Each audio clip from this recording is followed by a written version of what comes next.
বিসমিল্লাহির রাহমানির রাহিম। প্রিয় দর্শক বৃন্দ, আজ আমরা আলোচনা করব একজন নবীর কাহিনী, যিনি ধৈর্য, সবর এবং আল্লাহর প্রতি অটল বিশ্বাসের প্রতীক। তিনি হলেন হযরত আইয়ুব আলাইহিস সালাম। তার জীবন আমাদের শেখায় যে জীবন যতই কঠিন হোক না কেন, আল্লাহর উপর ভরসা রেখে ধৈর্য ধরলে সবকিছু সম্ভব। হযরত আইয়ুব আলাইহিস সালাম ছিলেন আল্লাহর প্রিয় বান্দা এবং অত্যন্ত ধনী ও সম্মানিত ব্যক্তি। তার পরিবার সম্পূর্ণ সুস্থ, গৃহস্থালী ও সুখী ছিল। তার বহু গবাদি পশু, কৃষিভূমি এবং অসংখ্য দাস-দাসী ছিল। মানুষ তাকে ঈমানদার ও ন্যায়পরায়ণ হিসেবে চিনত। কিন্তু শয়তান বলল, হে আল্লাহ, আইয়ুব শুধু এই কারণে কৃতজ্ঞ কারণ তুমি তাকে ধনসম্পদ দিয়েছ। যদি তুমি সব নাও, সে কি তোমাকে সত্যিকার ভালোবাসবে? আল্লাহ তার বান্দার পরীক্ষা নেওয়ার জন্য অনুমতি দিলেন। প্রথমে হযরত আইয়ুব আলাইহিস সালাম এর সমস্ত সম্পদ ধ্বংস হলো। তার পশুপাল, জমি, ঘরবাড়ি সবই একটানা ক্ষয়প্রাপ্ত হলো। একে একে তার দাস-দাসীও চলে গেল। কিন্তু তিনি হতাশ হলেন না। তিনি বললেন, আমার যা আছে সবই আল্লাহর দেওয়া। যদি তিনি তা নেন, আমি আল্লাহর ইচ্ছার প্রতি সন্তুষ্ট। আলহামদুলিল্লাহ। এরপর একের পর এক পরীক্ষা শুরু হলো। হঠাৎ করে তার সমস্ত সন্তান মারা গেল। প্রতিটি সন্তান তার জীবনের আলো ছিল।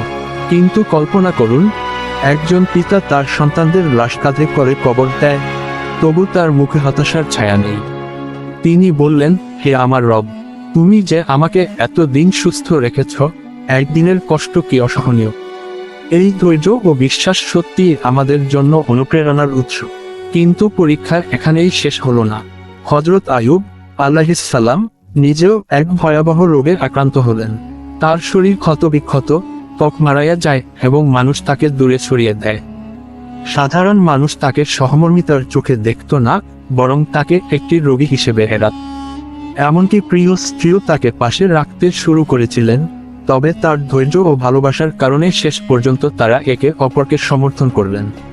এই সময়ে হযরত আইয়ুব আলাইহিস সালাম এর স্ত্রী কষ্টে কেঁদে বললেন, হে স্বামী, আপনি আল্লাহর প্রিয় বান্দা, এখন দয়া করুন, আল্লাহকে দোয়া করুন যেন সুস্থ হন। তখন আইয়ুব আলাইহিস সালাম বিনীতভাবে উত্তর দিলেন, হে প্রিয় স্ত্রী, আল্লাহ আমাকে এতদিন সুস্থ রেখেছেন।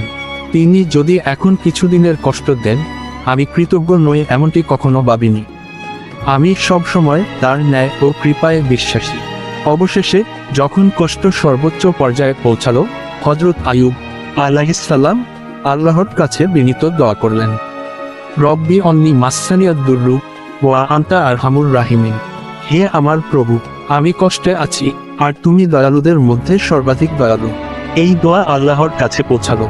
আল্লাহ তার জন্য নির্দেশ দিলেন, তোমার পা মাটিতে আঘাত করো। মাটিতে আঘাত করতেই একটি ঝর্ণা বের হলো। হযরত আইয়ুব সেই জল দিয়ে নিজেকে ধুয়ে এবং পান করে সুস্থ হয়ে উঠলেন। তার শরীর, আত্মা এবং সমস্ত স্বাস্থ্য ফিরে পেল। এতে থেমে থাকেননি আল্লাহ। তার হারিয়ে যাওয়া সম্পত্তি পুনরুদ্ধার করলেন, বরং দ্বিগুণ করে দিলেন। তার সন্তানদের ফিরিয়ে দিলেন, অথবা নতুন সন্তানের সুসংবাদ দিলেন। কুরআনে আল্লাহ তার প্রশংসা করে বলেন, আমি তাকে ধৈর্যশীল পেয়েছি, সে সত্যিই নেক ও আল্লাহর দিকে ফিরে আসনেওয়ালা। সূরা সাদ আয়াত ৪৪।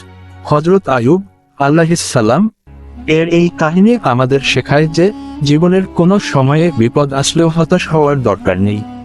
কষ্ট ও দুঃখ কখনো শাস্তি নাও হতে পারে, বরং তা হতে পারে আল্লাহর পরীক্ষা, আমাদের ধৈর্য ও ঈমানকে দৃঢ় করার জন্য।